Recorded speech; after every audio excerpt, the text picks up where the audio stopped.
All I would think about is kind of like, I don't know, I thought about all these scenarios where I could like kill myself. And one day it just got really bad to the point where I was like, something's gonna happen today.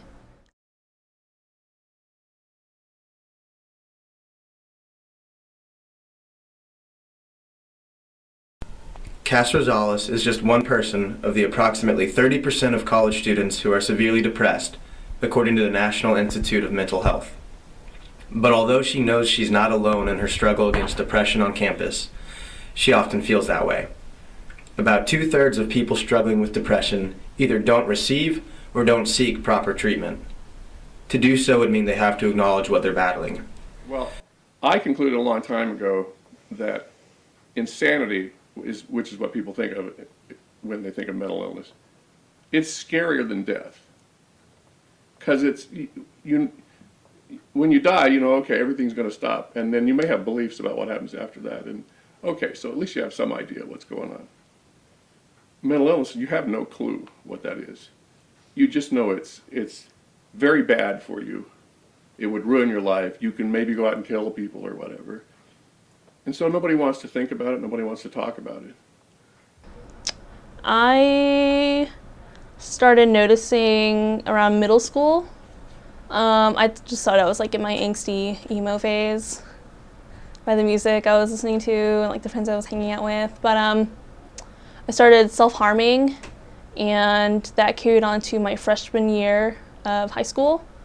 And I'd always blame it on like soccer or volleyball or art, or I guess it depended on like what I used to harm myself. I used razor blades, anything sharp really.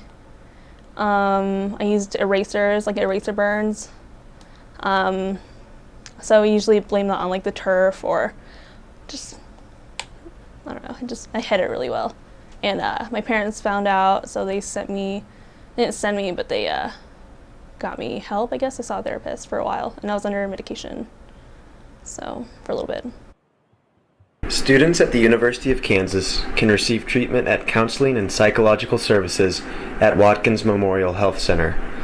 Approximately 40% of KU students visit CAPS at some point during their college career for any number of reasons. So CAPS offers both individual and group therapy services. So students would be able to come in and have an initial assessment where they talk with someone about what's going on in their life and what's bringing them in, and from that point a decision would be made about pursuing individual or group therapy treatment, sometimes both. Additionally, we also have triage services, which means that if a student needs to be seen that day, they can be seen that day, and decisions are made accordingly in terms of follow-up treatment, and sometimes that results in transitioning into individual services, and sometimes that results to identifying other offices that might also be able to help with whatever's bringing the client in. Let's see, it happened in November. It was just like my lowest point. Like all I would think about is kind of like, I don't know, I thought about all these scenarios where I could like kill myself. And one day it just got really bad to the point where I was like, something's gonna happen today. So I went to the mental health place here at the Watkins, and they couldn't see me until next week, and I just was just like freaking out. I had a panic attack in my car. I called my mom, and I was like, something's gonna happen today, so I don't know what's gonna happen, but if I don't get help today, if I don't talk to someone today, something's gonna happen. So my mom was just like, go to the hospital, go to the ER. So basically what would happen is to make an appointment at CAPS, students either come in physically or they'll make a phone call, and the people that are answering the phone are asking about what's going on for the clients, and in terms of would they want to make an appointment.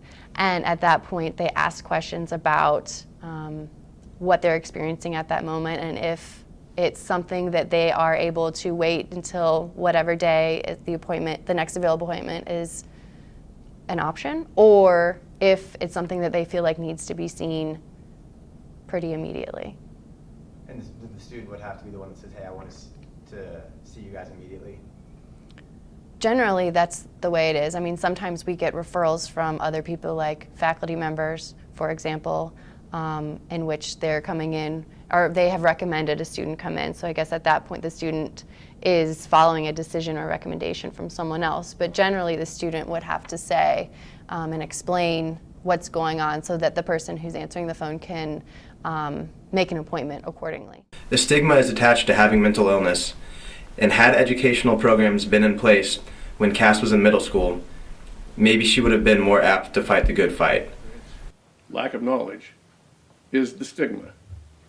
And until you can end the stigma, you can't make any changes and make things better. And the way to end stigma is in the ignorance.